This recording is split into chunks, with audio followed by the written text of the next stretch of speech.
tea, and the young people that are recipients of the Mandela Fellowship. Your Excellency, we are gathered to present the report of the first half of the dialogue that you initiated. Indeed, dialogues do work. In October of 2021, we were tasked by the Ministry of Interior to facilitate a dialogue between the political parties and the security agencies in this country.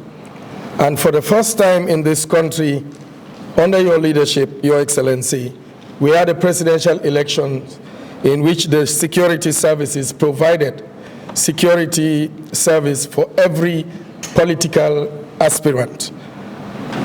And we had an unprecedented, very peaceful election. In 2023, December, civil society, together with the Ministry of Foreign Affairs, engaged and had a dialogue on migration. And in February 2024, Your Excellency, you initiated a dialogue that was in 3 phases. One with the political parties, another one to have a technical group that will look at the thematic areas, and a third national dialogue that embraced everybody. And again, these 3 dialogues are evidence of the fact that when we come together as a nation and we get a consensus, peace would always thrive. And these 3 are evidences of the collaboration between civil society, the government, and the political parties in this country. And today, we are glad to present the report of the first phase of this national dialogue, and it is in draft form, basically because when we get into the regional dialogues, which is the second phase, we want to take on board what the people in the regions have, because we will present what was discussed and we will hear from them, so that we input that, and that would be a final report that would be shared. And following that, we are going to have a monitoring process so that civil society on one side would be able to hold government accountable, so that by 2025, we will be able to say, these were our priorities in 2024, and these are our achievements, these were the challenges, and these are the targets that are unmet. In that way, we will give confidence to the Gambian people that as a nation, we are progressing, identifying our priorities and working together to ensure that our priorities are met. So the presentation you will hear, Your Excellency, is as a result of the 3 sessions that we had, and that would be done by no other than our very good brother, Dr. Barry. So I'll welcome Dr. Barry to do the presentation. Thank you very much, Your Excellency. And the Honorable Director of Press and Publication. Your Excellency, I would first of all thank the committee for their trust to allow me to do the presentation. I can assure you we have excellent people here. Any one of them could have done it. I don't think it's by my age or by my certificates why I was selected. I think it was just by chance that somebody is brought forward. I'm hoping maybe in the next presentation we'll have a younger person to come and do that. The second thing also, I think all of us who have been part of this process are much grateful to you because you have been very trustworthy to this group that is composed of different people, ladies, gentlemen, boys and girls, people of different denominations of religion and all that. It was a very rich group. Alhamdulillah, we were able to really do our best to see this national dialogue come up. But I think the credit will also come to you, the initiator of this dialogue. So I'm proud to present the members on the day that you had the political party leaders to be with you here. I'm going to quote you to start this presentation. You said we cannot progress if we are not talking to each other. And I must thank the members of the preparatory committee that worked hard to bring government and civil society together to discuss how to bring our people together. This was a very captivating sentence that I thought is worth quoting to begin this presentation. Now, I'm going to do a very quick one.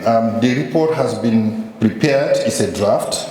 We hadn't had an opportunity to even see the presentation I'm supposed to make today, so I had to do it on my own. I'm hoping that it reflects the aspirations of the members. So what I will do is I will try to give an overview, a summary of the 3 days. The first day was the most important day in the sense that that was the day you really had to reach out to the other divide, the political party leaders, and have them to come. And we all find that a great success because we have all the 19 parties represented. There was no party that didn't come. Whether it is a party leader or a representative, all the 19 parties came. And I think that made it a great success. And the key themes here that were on the table was that there was the importance of collective responsibility in preserving national integrity and resources, encouragement of political leaders to foster an inclusive and open dialogue, and emphasis on national unity and peace. These were very, very key, and it summarizes issues that were discussed around there. But let me just give a quick highlight of some of the things. The first thing was that this is the first of its kind. It has never happened before. And in history, it would be remembered that it was you who initiated this for the first time in our history. And therefore, there was general gratitude that came from practically every political party leader or representative. And there was an acceptance and endorsement across the political divide of this goodwill gesture. So I know we don't have much time, but it's important that I go through some of the highlights. These are not all. As I said, there are too many, so I try to bring in key ones. Like the government must be seen to be acting. These are some of the reflections that came up by the political party leaders.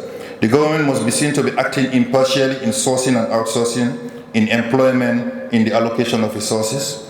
The government must raise the stakes in support to agriculture and horticulture through secured loan schemes, and government to fund smart agriculture by starting smart farms or state farms to grow what we eat and eat what we grow. And then the foreign policy, especially over Senegal and the Gambia, in crucial relationships and political development across the borders. Because of the nature of the two countries, it is believed that once there is collaboration between these countries, then integration can be possible elsewhere. The dialogue must cover issues threatening to peace and stability as pertains to land, hate speech, and all those that defeat mutual coexistence. And there was a recommendation for a review of the electoral laws, that is the voting system, education reforms, skills development, protection and support to women, have a national meet the farmers store, including those in the opposition, find lasting solution to fight against the politics of tribalism, nepotism, religious bigotry and hatred, realities that makes the Gambia unsafe, improve on the implementation of the excellent government policies and strategies. And I think this part is more about having the best policies, the best strategies, but having it very, very difficult to implement. Move away from the trend where criticism of the president is taken personally, fight corruption in all its forms, foreign service reforms for efficiency and effectiveness, prioritize health, security and agriculture in the budget allocations, improve productivity in the civil and public service, launch massive civic education drives to educate the people. So practically these 16 points are what I was able to extract from discussions on the first day when you met the political party leaders. And then another quotation you made that day in closing this, you said, "We have noted everything that we have said here. The government will work hard to see how your concerns will be used to benefit the Gambian people." As I said, I extracted the quotes because they are significant in the understanding of the whole dialogue. Now, the working groups met on the third day, and this is day 2 of the national dialogue, and I'm going to quickly sweep through some of the key findings and recommendations. The key findings was that in group 1, which was the political environment for sustainable peace and stability, gender equality and government performance, corruption and public sector reform, trust in leaders and institutions. So here, the recommendation was to reintroduce the draft constitution and work on it, strengthen civic education and the inter-party committee on electoral reforms, gender equality inclusive of the participation of women and people with disabilities, and implement anti-corruption policies and build strong institutions. And Group 2, on religious tolerance for social cohesion, the key findings are, there's only one, issues surrounding the draft constitution, secular Sharia controversy, and veil conflict.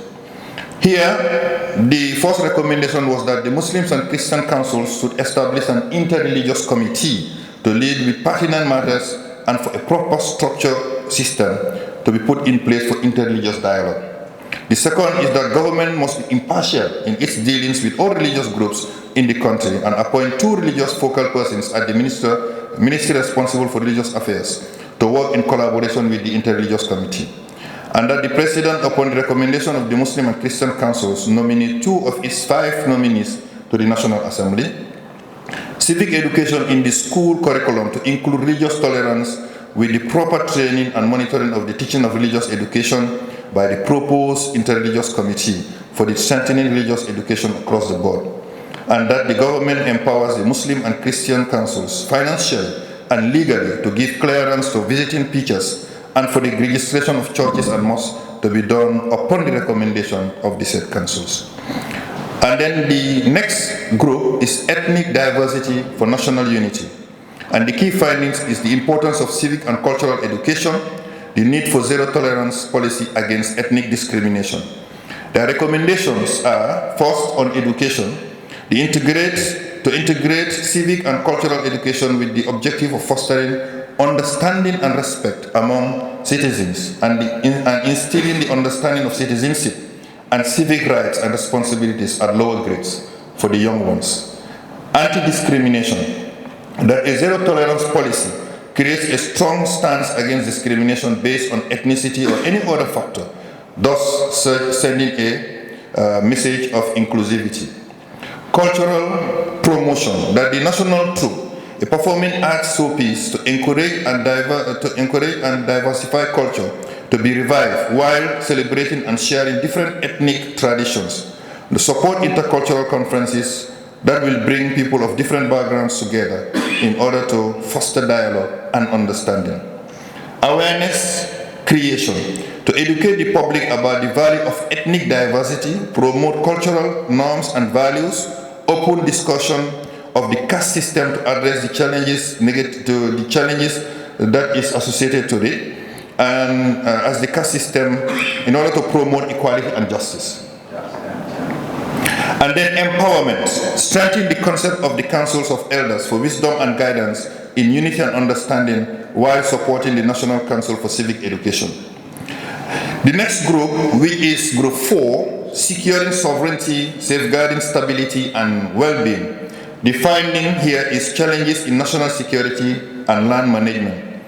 Here the government should complete all reforms. Here we're talking about the security reform, elections, etc., and implement all the recommendations of the commissions and work on the draft constitution.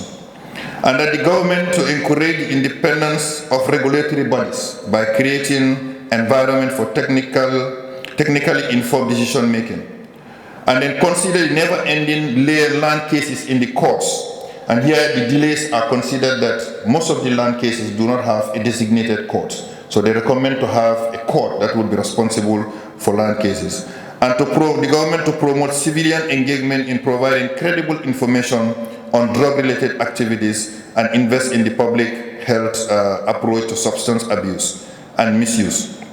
And the government to develop and implement an integrated strategic framework to monitor and follow up on trending governance and related drivers for enhanced national security and economic growth.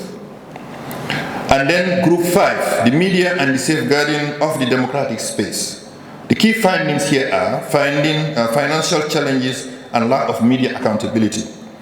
And their plea as a recommendation is that the government should allow subvention to private media in order for them to address financial challenges and enhance their effectiveness, establish an accreditation system through Gambia Press Union and the Gambia Media Council to ensure media accountability, enhance support to media capacity building initiatives, expedite the repeal of draconian press laws and ensure reforms such as transforming the Gambia radio and television service into a public broadcaster while ensuring the implementation of the Access to Information Act, and that the media literacy be integrated into the national curriculum to empower the youth that navigate through the media landscape.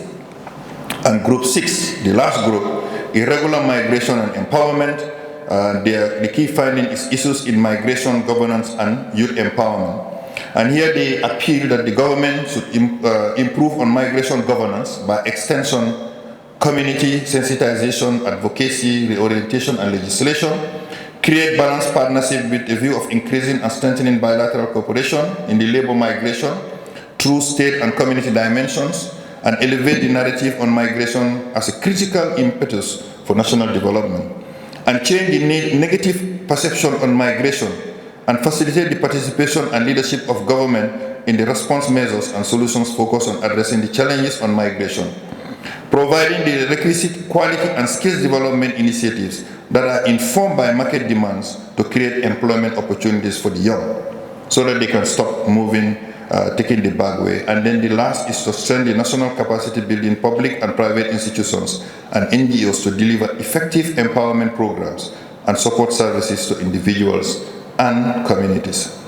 Your Excellency, that ended the day 2 of our consultation. And then we come to the day 3, which is supposed to be reflections and expert panel. Here you made a very important keynote address, and then the panel of experts will delve on the discussion on gender parity, youth inclusion, and the role of persons and disabilities, and the importance of sustainable development and leveraging diaspora resources. I'm just going to highlight some key points on the discussions. Like, we had the Most Reverend Bishop Banimanga, who delved primarily on unity and common purpose that are crucial for national development, and that we must strive to build a sense of oneness and collective responsibility.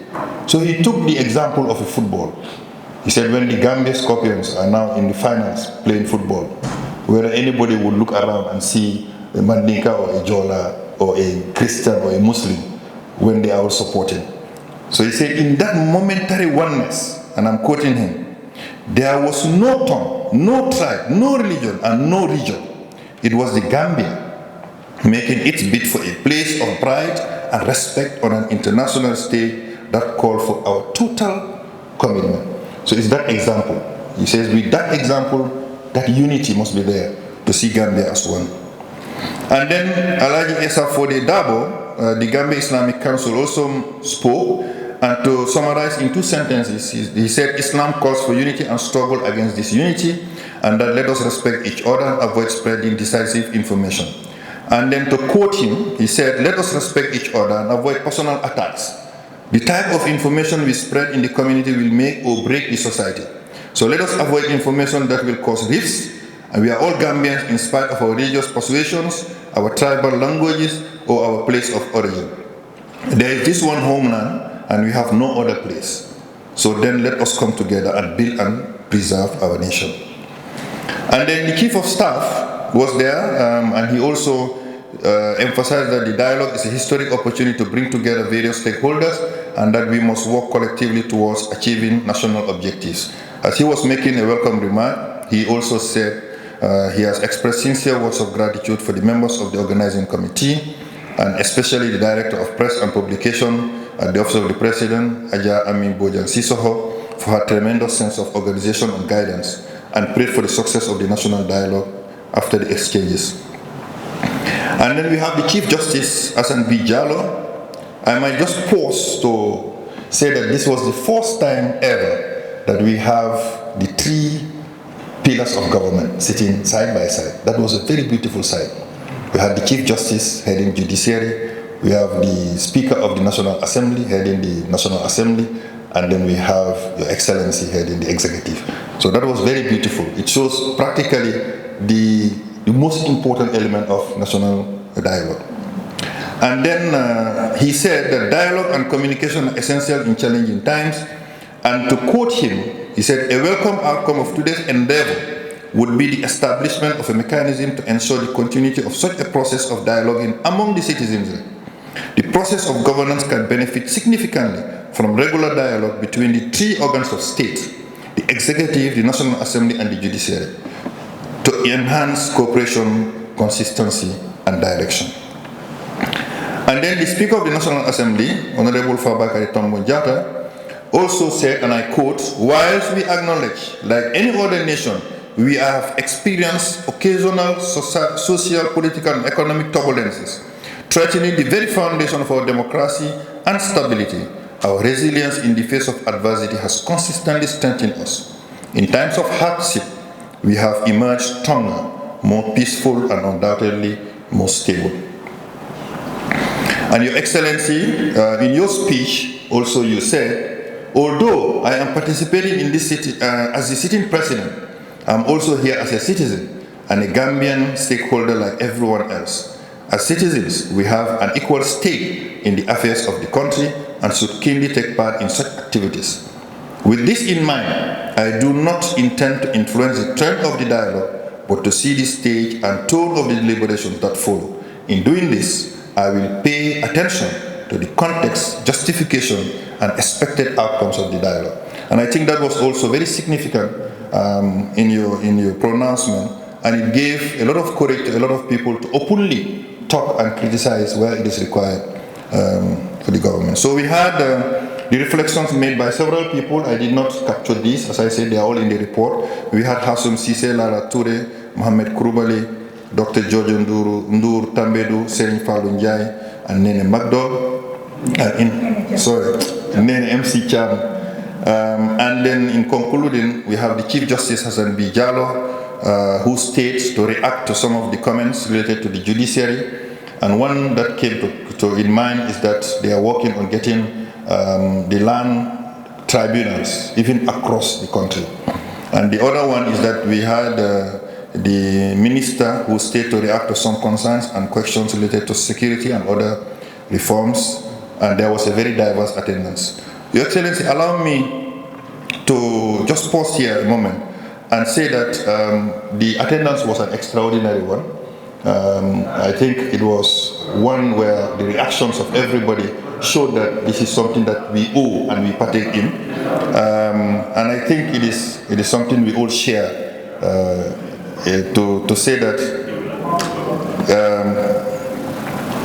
Okay, so the summary of recommendations, here it highlights the importance of implementation and ongoing dialogue, and the call to action encouraging all stakeholders to participate in the follow-up actions and to ensure the successful implementation of the recommendations, and then we acknowledge all the participants. So the way forward, and here I have to take responsibility, Your Excellency. We discussed this, but we never endorse it amongst us, but I'm sure they will not get angry with me. The way forward, we all agree, is first, it's important to identify a focal person for the national dialogue resolutions, monitoring and evaluation. Until a designated body is identified to manage this. We feel that this national dialogue should not stop only at having it once. It must be a continuous thing because we know its benefits. But for it to really work, there must be a focal person designated, maybe at the moment presiding at the office of the president, who will make sure that they push on the resolutions of this dialogue. And then we are going to be conducting the regional consultations in early July. That is an estimated date because we want to do it before the rains are heavy, so that we are able to reach out to all the regions and meet them. Well, that would require a budget, but I'm going to be quiet about that, so I leave that to And then the last thing is that most of what has been said, Your Excellency, as a policymaker, I know is already there. Some of it, in fact, are in implementation. Probably the thing that people would yearn to hear is among what has been done, said here. What is ongoing, what has been done, and what is expected to be done. Maybe this is important as part of the post-national dialogue. There must be a way of communicating with the public to say, you said you wanted land courts.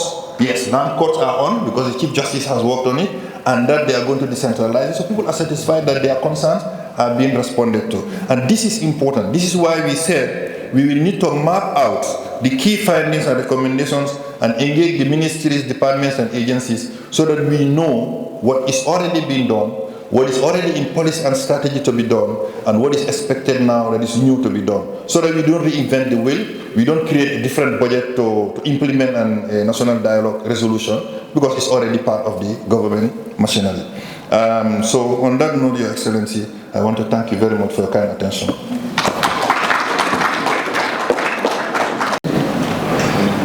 And staff from the State House, I am very pleased and honored to welcome you to the State House once again. I think this is a very important project for the Gambia, because we cannot run this country in isolation. We have to be communicating. And the best way to communicate is to interface. But getting to this level by itself is a big achievement. My responsibility today is very simple. I am here to thank you. Thank you for accepting to be part of this project. Thank you also for your commitment to this country. Listening to Doctor talking about reforms, I think since day one, since I came to office, we have been doing a lot of reforms. What I want us to understand, one thing is fundamental. Reforms are not events. They are a process. And in processes, it takes time. But we need every one of us on board to make sure we achieve our objective by coming together to dialogue. When we talk about dialogue, dialogue is about communication. Dialogue is about diplomacy. Dialogue is about coming together, moving this country forward. As you said, it is the first time that we have organized such a dialogue in the history of our country. And our country is not a young one. The country is about 60 years old. We have almost reached to the age of retirement. So it's a big achievement for all of us, and it's encouraging, and it's a foundation that we can build on moving forward. When we talk about dialogue, people will always think about politicians or political parties.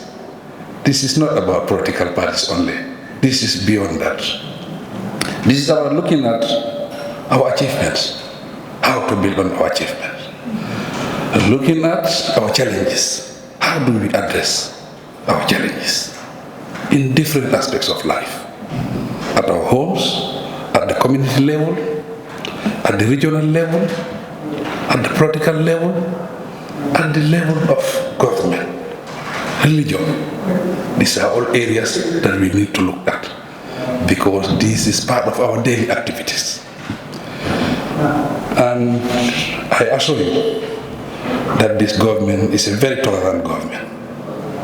By its leadership, we are very, very tolerant, even though we have some bad laws in our constitution, but we are not using them. There is political will, there is that political will to make sure we have laws that will accommodate every Gambian. And we are right now discussing about the constitution. We have started it page by page.